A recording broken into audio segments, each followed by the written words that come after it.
Together they cost as much as an entire suburban neighborhood. But can any of these carbon fiber supercars beat the Bugatti Veyron? On this week's very special edition of Head to Head, we head to the runway to find out.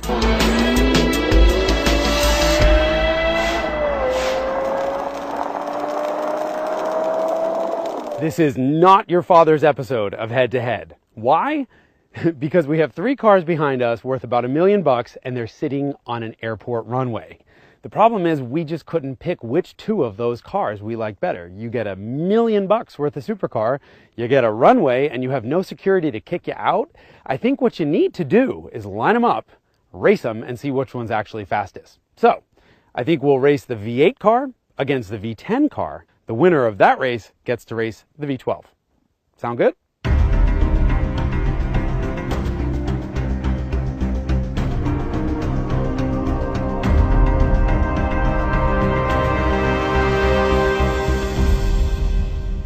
In the silver corner, we have the McLaren MP412C. Weird name, wickedly fast car. 3.8 liter V8 with 2 turbos strapped on the back. In the yellow corner, Lexus LFA. It's a 4.8 liter V10 with no turbos, so it makes 50 horsepower less, but it's still a really fast car. They're both rear-wheel drive, but the McLaren is mid-engine, so it's got more weight on the back, which means faster getaway. Which one's faster through a quarter? Let's find out.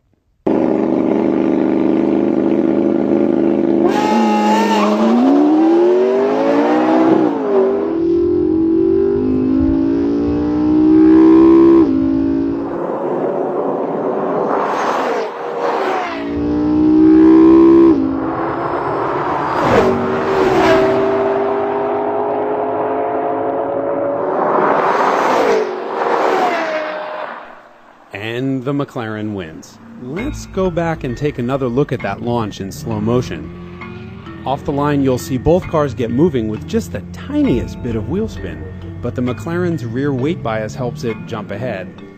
And that's exactly where it stays for the rest of the race. The Lexus V10 screaming like a Formula One car, but screaming's not enough, and the McLaren gets to the quarter-mile marker 0.8 of a second sooner and nearly 6 miles an hour faster. All right, Lexus, kind of the slowest of the bunch, but that's all right because it sounds the best. Anyway, round two, we have the McLaren up against a V12-powered Lamborghini Aventador. This is a 6.5 liter V12 that makes 101 horsepower more than the McLaren does. More importantly, the Lambo has all-wheel drive, which means it goes pew, right off the line. Whether that's enough to keep it ahead over the quarter mile, let's find out.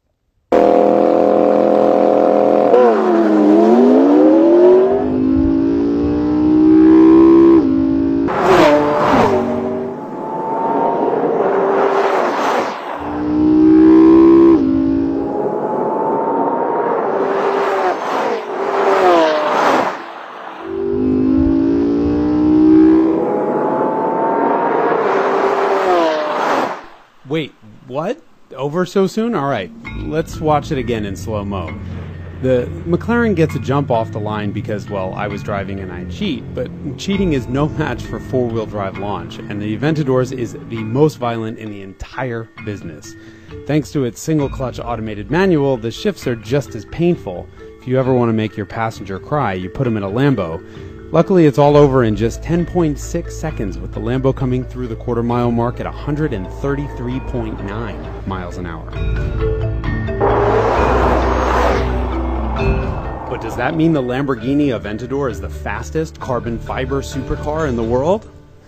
No.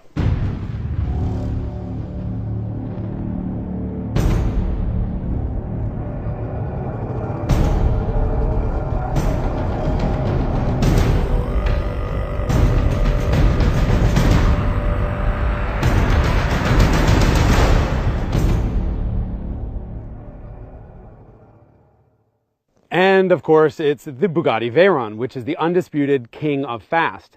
The Grand Sport right over there has 16 cylinders compared to only 12.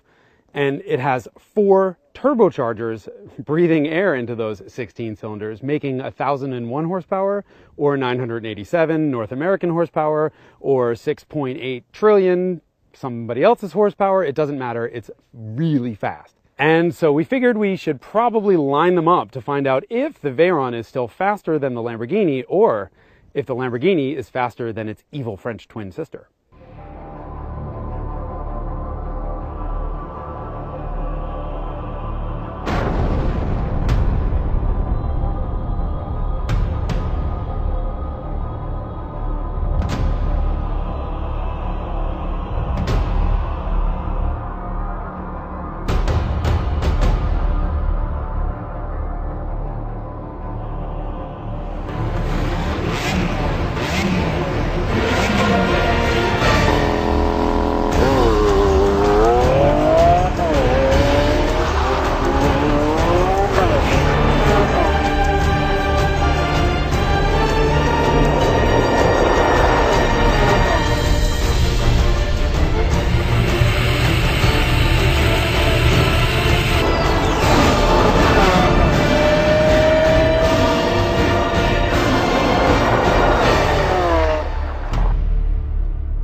Oh, come on. You didn't really think that the Veyron was going to lose a drag race to its younger sister. I mean, remember, these two cars come from the same family, from the Volkswagen Group. And let's be honest, what happens after the quarter-mile mark is what really counts. The Veyron keeps going to 253 miles an hour versus the Lamborghini's 217. The Bugatti is still speed king, but I think the important takeaway here is that is one fast Lamborghini.